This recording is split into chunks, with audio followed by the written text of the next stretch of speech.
And it's time for the main event of the evening. First of the challengers. In this corner, standing 7 feet tall with a flint sword as long as he is, the later in sensation, Carson Orlong. And in this corner, he is the maker of time. He is the slayer of the 10,000. Icaria Lifestealer. And now, the reigning, undefeated, undisputed heavyweight champion. He has a golden coin bod and a sword from the crippled god. He is your emperor, Roulette Singer. Ladies and gentlemen, are you ready for the subpoena in the arena?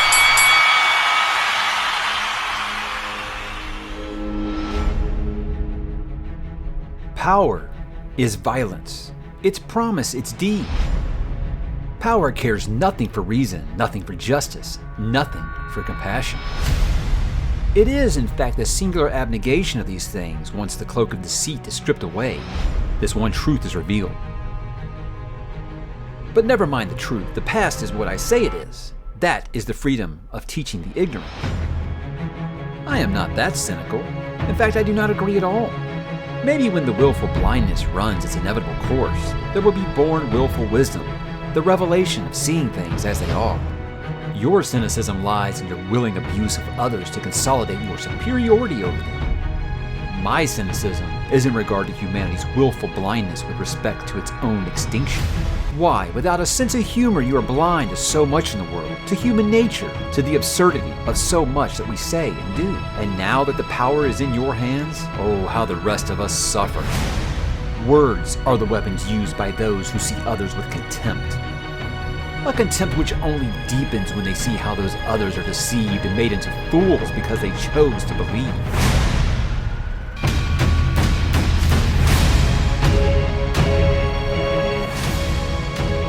But consider this a warning.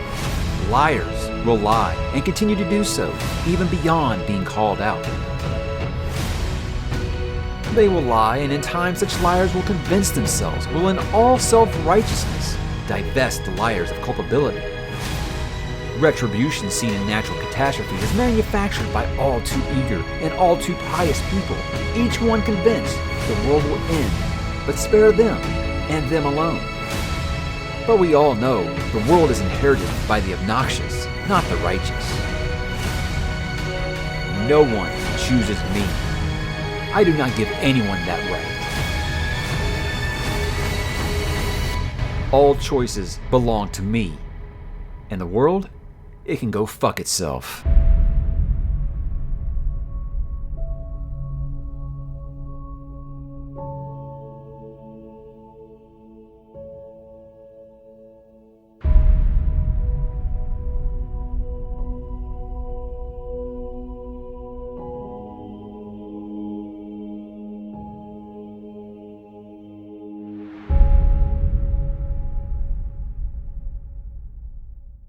Hey, what's up, bookworms and bone hunters? Mike back to talk a little more Malazan Book of the Fallen. Book number 7 in the series, of course, is Reaper's Gale by Mr. Stephen Erikson. And yes, the read-along is still going. I know a lot of you aren't with me anymore, and you're probably not even watching this video, which is going to make me regret how much time I put into that intro you just watched. I hope you watched it.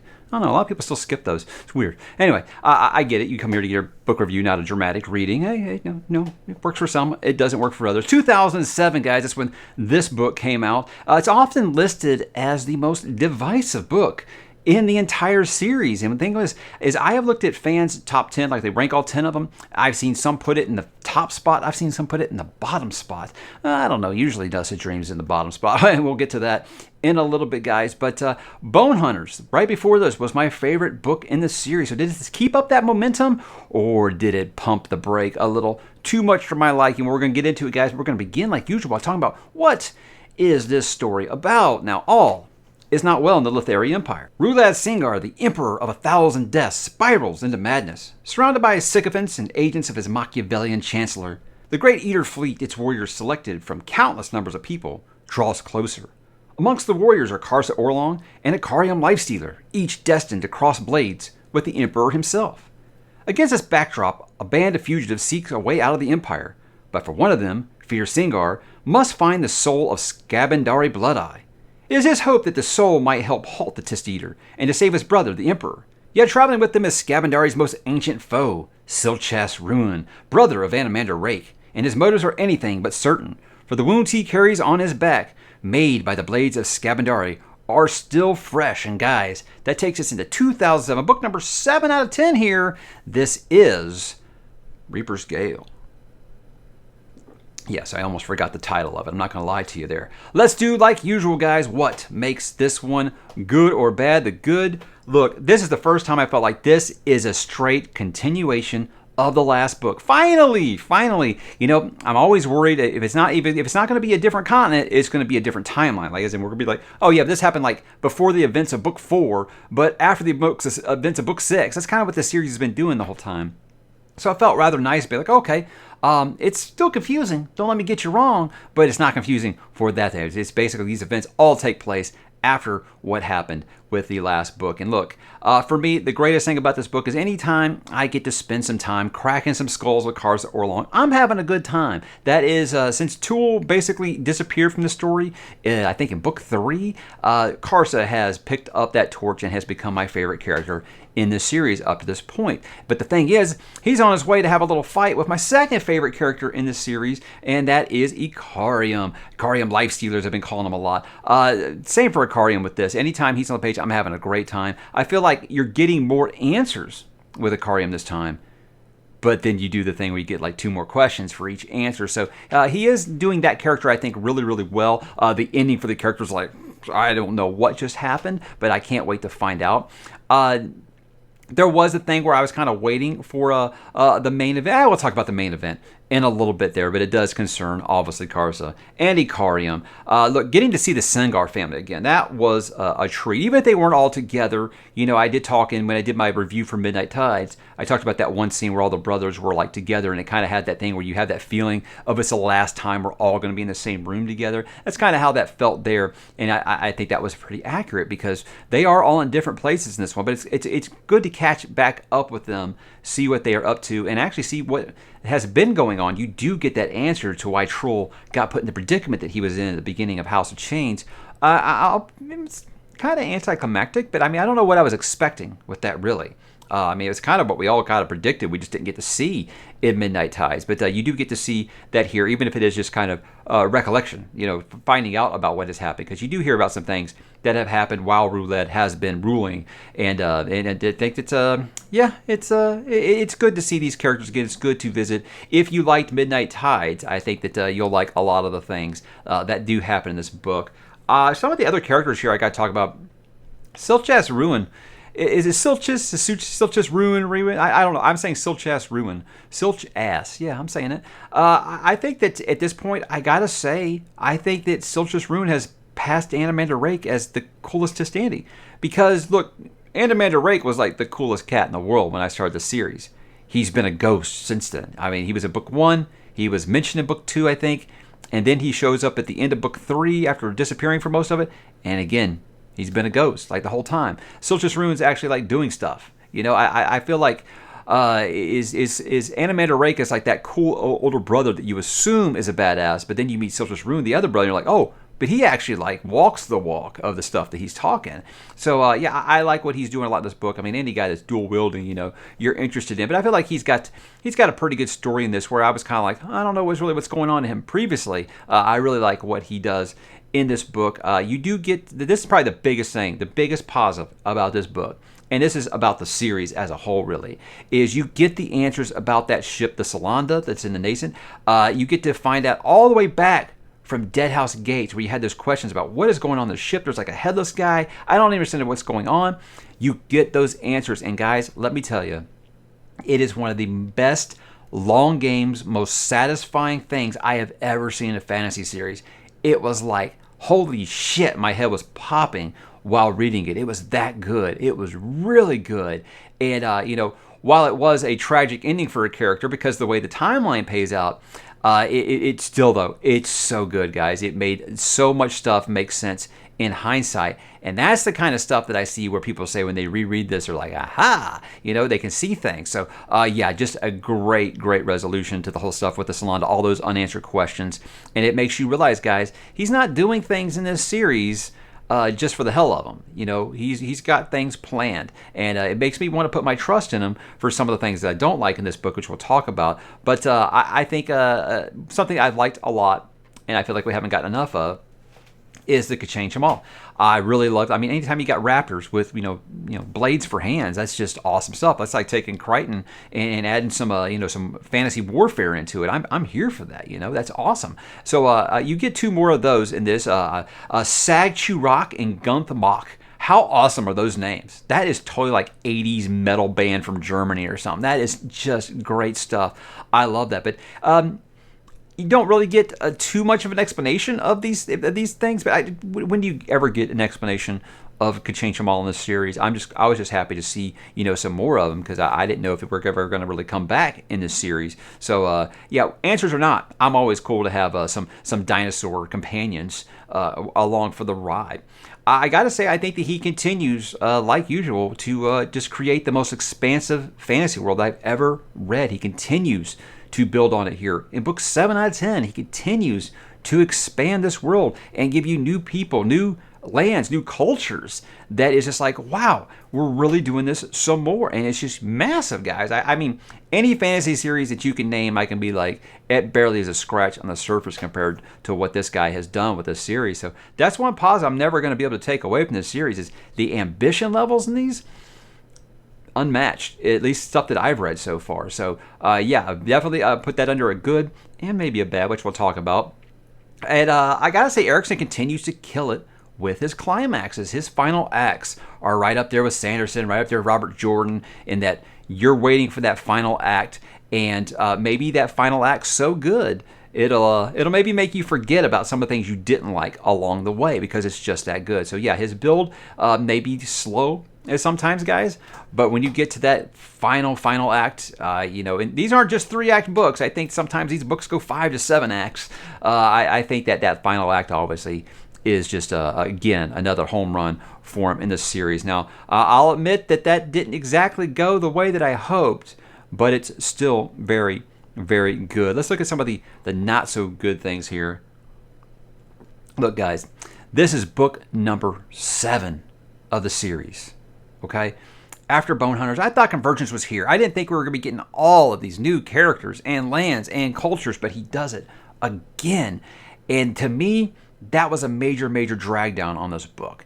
I was so excited after Bone Hunters. I thought, okay, it's finally here. It's all, metal to the pedal. We're pedal to the metal. However you say that. We're going. We are taking off now. It's going to be 150 miles per hour the rest of the way. And he pumps the brakes more often than not in this book. And the first half of this book is maybe the biggest struggle I've had with this series yet. There's this whole stuff with like secret police. I just don't care. I know that everyone else is obsessed with Tahol and Bug. Meh. I don't find them funny at all. So maybe that humor is just lost upon me. So that stuff just really drags me. Look, guys, I work in finance. I don't want to read about collapse in the economy. Look, I'm going to give him credit for building his world and doing stuff that's obviously is going to be very important in warfare. It's going to make sense. It's just not the kind of things that I personally like to read about. So that might not be a drag for you, but it was a drag for me in this one. The problem with all the new characters in this is, yes, he's done this every book, and he's usually end up making me like most of the new characters. Doesn't do that this time. I could not find myself giving a damn about hardly any of the new characters this go around. And I don't know if that was just me being resistant to wanting to learn more. I mean, I think the dramatists in this like bloomed to like 100 characters. And I'm just like, wow, man, I really thought that we had introduced the 3 areas of study here, and we had introduced all those characters, and we were just going to kind of go for it. But again, we got to learn about the All, we got to learn about Red Mask and all this stuff that's going on. And look, Red Mask, I actually liked him, but I'm not going to lie, he had one of the least satisfying character arcs that I've seen in the series so far. To the point where it's like, this is the first time since like Lestar and Pearl where I feel like that could have been taken out. I don't think the story would have changed that much. Now I know you'll have somebody tell me, "Oh, wait till you get to the end," and I'm sure that'll probably happen. Like I just said, I don't think he does anything in this series for nothing. But yeah, it didn't really work for me. I think Beak is one that I'll kind of give some credit, even though that also is kind of short-lived. But I think Beak was an interesting enough character in this, and but he felt almost like someone who would have kind of fit in with Memories of Ice with Gruntle or somebody like that. That's kind of what he reminded me of, is someone that would kind of fit in with that group. But again, I don't know. It just takes too long to get to what we're all waiting for, guys, and that is the main event, as I call it, the Subpoena in the arena, where we're going to have this big, triple threat match, right? And it turns out, guys, you guys remember all those years where like, I want to see Mayweather versus Pacquiao. I don't know if you're a boxing fan or not, but you probably heard of this, right? This was the thing that was like, I was waiting for this, and when it finally happened, it's kind of a wet fart. That's kind of how I feel about this fight. You're waiting since, I guess halfway through Bone Hunters, you started getting the idea, okay, this fight's going to happen here. And we finally get towards that fight, and it's not exactly quite as billed. And then when it happens, it's just okay. It doesn't have quite the resolution that you were hoping for, at least not for me. I know a lot of people love what happened. Now, look, what does end up happening, I think, is very cool. I just didn't get what I wanted. I wanted that triple threat, fight. I wanted that knockdown, drag out. And it didn't quite happen the way that I thought it was going to happen. So it's not as much a case of it's just not what I wanted as much as just like, I didn't feel like that's what I was billed to get. I didn't feel like that's, I didn't get what was advertised. The trailer showed me something that the movie ended up not being. So that kind of was a big, big letdown for me, much like Mayweather versus Pacquiao. But let's talk about why you guys should read it. Now, look, the first things first, guys. If you've made it this far in the series, you've read 6 big chunkers like this, I see no reason why you would stop now. You're too close to the end to go back. You are a point of no return. I say that, and I know 2 people I can think of that are patrons on my channel that have quit, either during this book or right before this book or right after this book. So I guess some people can walk away from it. Me, I'm too far in. Again, I'll talk about this in final thoughts here. I'm not even close to thinking about quitting the series, guys. But with the sort of cliffhanger that Bone Hunters has, you're going to kind of want to stick around to see this fight, right? I know I just kind of told you it wasn't, but that was me, guys. You might feel differently about how it turns out, but you want to see this fight. I mean, that's what the top marquee matchup is in this book, is seeing this fight. So you want to stick around for that. If you want some answers about Ikariam, you want some answers about the crippled god, you're going to get some of those in here. Like I said, you do get presented with more questions, but you do get some satisfying answers, I think, enough to keep you interested in more. And look, if Karsa and Ikariam are your jam, you're going to have fun here because they are in large portions of this book. So I think you'll be right at home if you are looking for more of those. It's just some of the other stuff. It was like, basically, I think I said in a previous book, if it wasn't any of the bridge burners, I just didn't find myself caring about any of the Malazan army. That's kind of how I feel here. If it isn't the characters, that we've known in the first 6 books, I had a hard time getting invested in them at all, and that was a struggle for me. But it might not be for you, because I don't think that Erikson is doing anything different with his characters to make them less likable or anything like that. I think I might just be getting exhausted of learning all these new characters every book when I feel like the storyline is in place. Let's start getting to the resolution instead of more introductions. But this feels like the true ending to the events of Midnight Tide. So if you liked Midnight Tides like I did, I think you'll find a lot of things satisfying, some things maybe heartbreaking in this book. I don't know. Kind of depends on how you feel. But there is some real ends to some character arcs here, and I think that that's enough to keep you going here. But guys, for some final thoughts, look, this was a big, big miss for me, guys. It's so much so that this has surpassed House of Chains as my least favorite in the series. This was the first time in the series where I felt like I was maybe hate reading some parts because, like I said, I just could not get invested in any of those new characters. I didn't care. I just wanted to get, all I could think about during those chapters is I want to get back to Karsa. I want to get back to Ikariam. I want to get back to the Singar family. I want to get back to the stuff I care about. And I felt like so much of it was spent on characters that either ended up not having a real point here, or I just could never really get invested in them. So that was kind of a miss for me. There are some great, great things in this book, though, besides Karsa and Ikariam. I gotta say, Rulab might be one of the most tragic figures that I've read in a fantasy book. I think his story has been absolutely amazing. And I think that some of the stuff that happened between Midnight Tides and now has just been an incredible journey with a character that, you love to hate, you hate to love, and you feel bad for. And then maybe sometimes you're like, hey, you reap what you sow. You made your bed. Maybe you should sleep in it.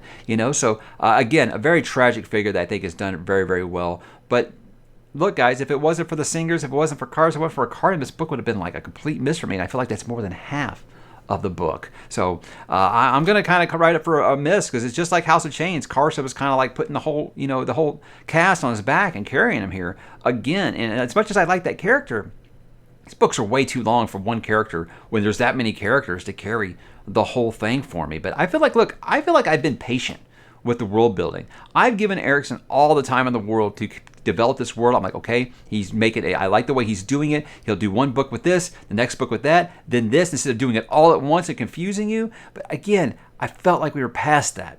This felt like something that you would do in like a book 3 of 10, not a book 7 of 10. Book 7, I feel like you should be wrapping up your story. And it feels like you're still like in cruise control. Let me add some more stuff to this. So I don't know, guys. Look, this book didn't need to be 1,260 pages long to tell the story that it did. And I'm starting to feel like that thing like I complained about with Stormlight Archive with Sanderson, where I feel like, oh, well, the last book was this many pages, so I got to make sure I write more for this one. This didn't need to be this long. At least I don't think it did. I don't know. Just so much of it just could have been cut out for me, and I could have had a banging 700-page story, I think. But look, with Dust of Dreams on the horizon, a book that is panned pretty much universally, even by the most devout Malazan fan, I need Toll the Hounds to be just slamming. I need that book to be really, really good, because if it's another one like this, where I'm feeling kind of ho-hum about it, and then I've got Dust of Dreams coming up right after, this is going to be a real limp to the finish line, when I was hoping it was going to be me excited and running towards the finish line. I don't want to start Crippled God and feel like, this is a chore. I really don't. So I really hope that, Toll the Hounds really, really does click for me. Again, that's another book that I've seen as the number one for people, and I've seen as the very bottom for people. So I hate hearing that word divisive, because I always seem to usually come out on the side that doesn't like it, except for Dead House Gates. That's the exception. Apparently that's divisive, and I love it. So I don't know. We shall see. I don't want anybody getting negative about this. I'm going to finish this fight, obviously. I've been here. But I've liked 5 of the 7 books here. For me, this one wasn't as much like House of Chains. I just felt like was completely dull. It was a lot of sitting around doing nothing. With this one, I didn't need this level of world building 3 books from the end, So I felt like, again, I've been patient enough with this. I don't need more. So if I start Toll the Hounds and it's 45 new characters, yeah, I might be flipping some tables. I don't know. We shall see. But I know what I'm going to do, guys. I'm going to remain positive, because I do hear we get a lot more of the Tist Andy in that, and I have been missing that race, so I do want to get more into those. So guys, Reaper's Gale, what did you think? Drop in the comments and let me know, and I will talk to you guys there.